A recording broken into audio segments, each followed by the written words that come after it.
Get in.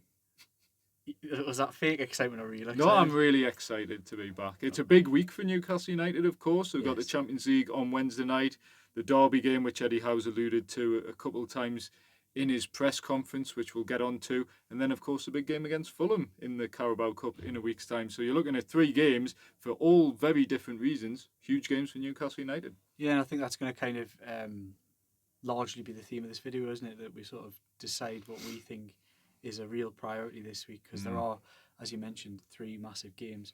A potentially defining game in the Champions League as to where Newcastle United are probably going to end up in Leverkusen. Then, of course, Sunderland at the weekend, which is a massive game, even though it's only worth 3 points. We know it's a little bit more than that. And then, of course, Fulham, which is one that's kind of going under the radar at the moment. But the Carabao Cup, Newcastle United defending champions, Carabao Cup quarter-final is looming large about this time next week. So they're all massive, massive games in the grand scheme of things, and lose any one of them and things go a bit haywire in that particular department. So we'll talk about the priorities and where we see that lying, and we'll talk a little bit about how that ties into team selection and decisions we would make. We'll be Eddie Howe on this video and we'll decide what our teams individually would be in Leverkusen. Yeah, nothing to give away in terms of team news. I think you summarise the press conference. Yes, so the line I took away from the press conference, Eddie Howe was asked directly, will your team selection be picked with Sunday in mind? And Eddie Howe said no, not necessarily. Spoke about sort of the areas that they were struggling to rotate in, full-back being the main one. Obviously with Kieran Trippier and Emil Kraft out, Lewis Hall was ill at the weekend, although came on and played half an hour. So they're very, very light the full-back area at the minute. They've only got Tyne-Wear Livramento as the right-back, and then left-back, obviously they're bringing in Dan Burn. So there's not really much room to rotate there. But I think looking at that, probably Lewis Hall and Tyne-Wear Livramento are probably going to start these next 2 games, given the enormity, of course, there is our Fulham game as well. But having Livramento seems to be the one that just plays, whereas Lewis Hall seems to be the one that's extra cautious with. But I think having rested him at the weekend, I think he's, touch wood, ready to go for 2 games in a row. Yeah, you don't want to see Dan Burn at left back again. I think they're going to have to in one of these games. Yeah, but you don't want to see it. No, nobody does. Nobody does. I don't think he wants to see it. But no, Dan Burn at centre back is limited options at centre back as well. With Sven Botman not available, so you're looking Dan Burn left centre back, potentially Malik Chow, Fabian Schär, who comes in. Does he change things from the Burnley win on Saturday? I'd say he probably does make a couple of tweaks. He made 6 changes between the Spurs game and the Burnley game. I'd expect a similar amount of changes again. I think the way I see it, we've all in our own heads probably got our ideal Newcastle United 11, what you think is the strongest 11 you could put out. I'm not certain we see that at any point in these 3 games. No, I think there's just a constant tweaking, just to make sure everybody's finely tuned and the team continues to function the way it does. Because you talk about that, and if you were to say, for example, play Livramento and Hall, play them the full 90 minutes, they give absolutely everything in a blood and thunder on Sunday. Having done so here in midweek, that's a game too far. Suddenly a Carabao Cup campaign becomes a game too far for certain players. So I think they're going to have to be I think Eddie Howe's got to be really careful and balance his team. And I think that probably comes to the detriment of picking your very best team. Can you get away with Dan Burn at left back at home though? I think 2 away games, that's probably the game you look at. As much as it's really important opportunity to get the Carabao Cup semi-final, can you get away with Dan Burn at left back at home? I mean, it's never pretty really, but it's not. They have got results. Did they win? Did they beat Fulham with Dan Burn at left back? I feel like they did. I think they would have, yeah. And then obviously the one on Saturday again wasn't pretty with Dan Burn at left backs. I just wonder if it's like as much as, in my opinion, that's probably is it the most important? I mean, we'll sort of come on that, but it is it's a very, very important game. They all are. Yeah. But because it's at home, maybe that's the one where, in terms of a Dan Burn left back, it's one where you might rotate. I don't know. It's a tough one. It's a really tough balance to get, because they're all massive games in their own right. Yeah, Eddie Howe conceded that. He said it's his task and his team's task to get that balance right. So I think, Liam, your point's spot on, where we might not see the strongest possible Newcastle team. And we haven't seen the strongest possible Newcastle team in a while. We've seen Sandro Tonali drop out, who walks into the strongest 11. Bruno dropped out for one game as well. So there's been rotations in that midfield, rotations at fullback as well. I'd say Lewis Hall's becoming one of Newcastle's most important players. He's been in and out the side, obviously due to injury, but even since his return, managing his minutes have been so important. So given the quick turnaround of games, the importance of each of the next 3 games, I think Eddie Howe, that'll be the biggest challenge, getting that balance right. Right, so I'm going to go to the ad break now. Get the proud sponsors of the Geordie Journals in before we continue this conversation. All your details are down below. Like, comment, share, subscribe for all your Geordie Journals content. Do check it all out below, and we'll see you on the other side of the ads. Comply IT Limited. Worrying about disposing of your old IT equipment? Don't be. Comply IT handle everything. Secure collection, detailed tracking, and certified data destruction. That's Comply IT Limited. Four Rivers Financial Planning offer holistic financial advice for all stages of life, ensuring your plan remains robust and adaptable in the ever-changing world we live in. For 21 years, JLM Travel have been offering great deals on package holidays and cruises, plus low deposits and free kids places are available. Branches at Maingate Team Valley and Front Street Wickham. RJ Building Surveyors is a trusted RICS accredited family-run firm with over 15 years of experience specialising in residential surveys and valuations. Based in Yorkshire, their expert services extend nationwide. Whether buying, selling or seeking peace of mind about your home, they've got you covered. Right, we're back. Geordie Journals are back. We love the Champions League. Yes. This is like, you guys have said it before, and you've put me in check at times, and you said, this is what we're here for. We're here for the Champions League. That we are. We love it. It's what 99% of clubs aspire to be in. You're right. So for the fact that we've got 8 Champions League games, at the very least, potentially more this season, it's what fans love, what clubs love, what us as journalists love to be involved in. So, yeah, long may it continue. Hopefully it's not the last time Newcastle are in the Champions League, because last time when they exited it early, you were like, oh, is that a missed opportunity there? Thankfully, 2 years later, they're in it again with a cup under the belt as well. So hopefully they can put a real dent in the competition this season. And it looked like they were going to do that when they won the 3 games in a row. They were in the top 8.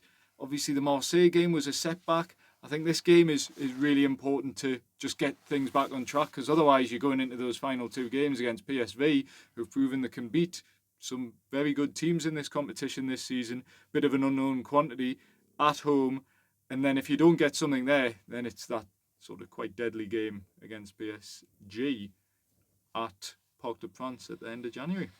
Yeah, you don't want to go there looking for a result, do you? So, with all that in mind... And win tomorrow night, probably as good as through in the playoff round at least. Yeah, depending on where you finish in the playoff. But yeah, you're probably through in the playoff round. And I think anything other than a win kills any hope of a top 8, which I think is slim now because of that Marseille result anyway, meaning you're looking at the results, you've got to probably get something at least. You need to win the next 2, and then it's a flip of the coin for the you've probably got to PSG. get something at PSG. So I think that's really difficult, but they've just got to keep themselves in the competition, because it all counts for not only progress, success, but money. And that's ultimately one of the biggest benefits of being in this competition, is the money generated and the extra games, etc., and points and everything. So that matters as well, getting 3 points. Right, so with all that in mind, Jordan, I'll come to you first. I know in an ideal world you want to win, but there's 3 different games, 3 different competitions.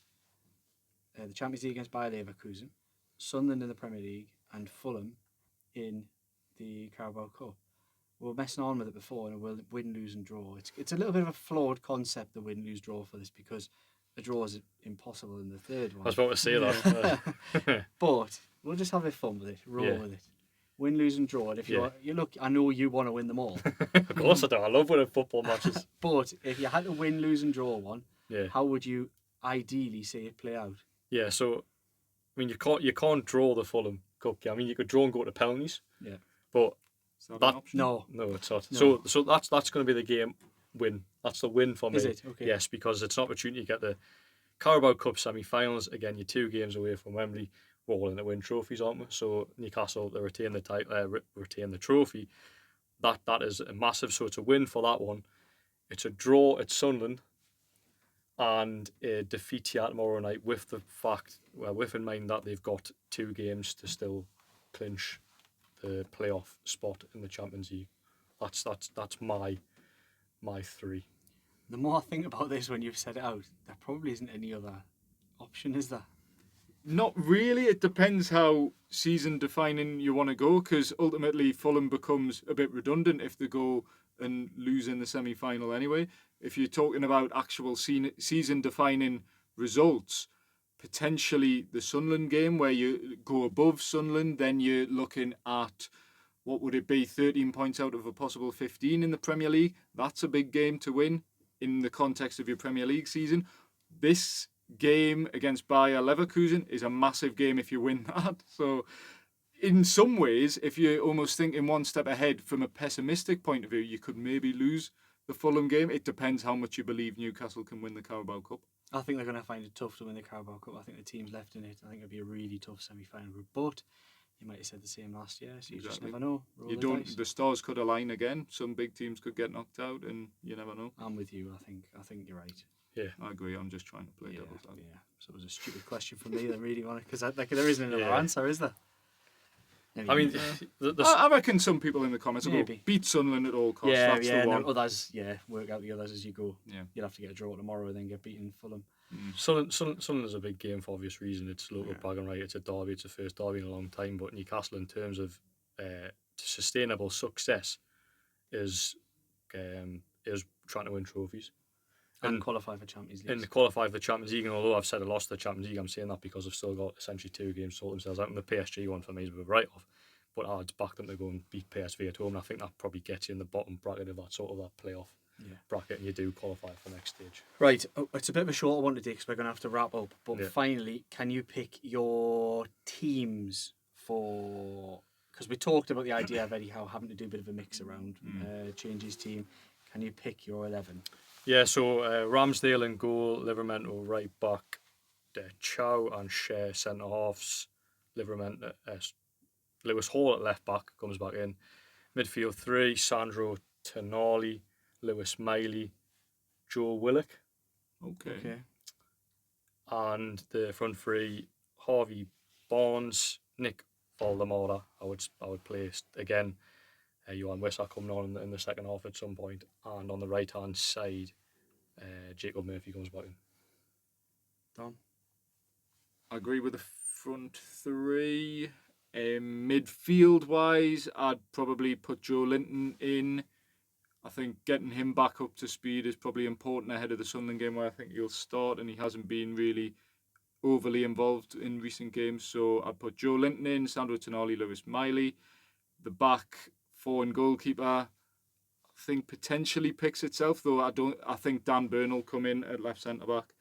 And then the front 3, I agree with Jordan, and goalkeeper picks itself at the moment, because tomorrow it'll be two young lads on the bench. Yeah, so Ramsdale, Livermore, Hall, Chow. I think we're all kind of in agreement on those positions. And it's Burn or Shea, maybe. Burn or Shea. And then the midfield's a bit of a toss-up as well. I think it's a good opportunity to give Dan Burns some rest in his legs. So for me, it would be Shea, even though I do think they then lack of it aerially at centre half. But that would be my 4. Midfield, I think Joe Linton comes back in because he didn't play the other day. I think Miley comes in because he only played a bit the other day.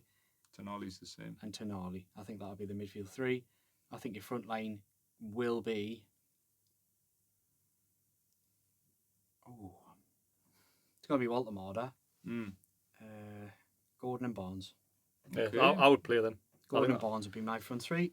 I'm not saying that's what Eddie Howe will do, but that would be my front 3, because I do want to see the 2. I think they're the best 2 this season, and I want to see, even though Gordon's been all over the shop, he is, ability-wise, probably the best of the lot. Yeah. And Barnes has been the best of the lot, even though it's been a bad bunch, but he has been by some distance. So that's for me, that's my front 3. Good stuff. Right, the Geordie Journals will be doing a match review tomorrow as well, after what we hope is another Champions League 3 points.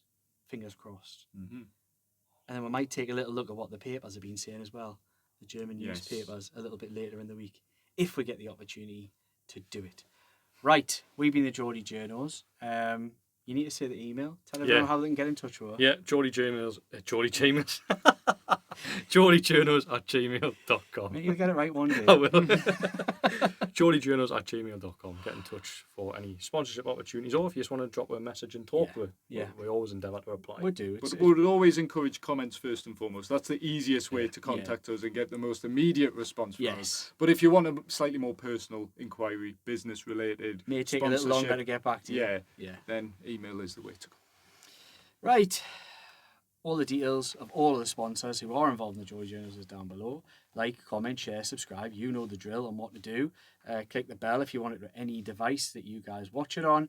Do hype up the videos. It's a massive new thing that YouTube are pushing for small creators, so do give it a hype. And we want to say good night, good morning, good evening, good afternoon, wherever you're watching this, however you're watching this. We've been the Geordie Journos, and we'll see you on the other side after what we hope is another 3 points in the Champions League for the Mighty Magpies.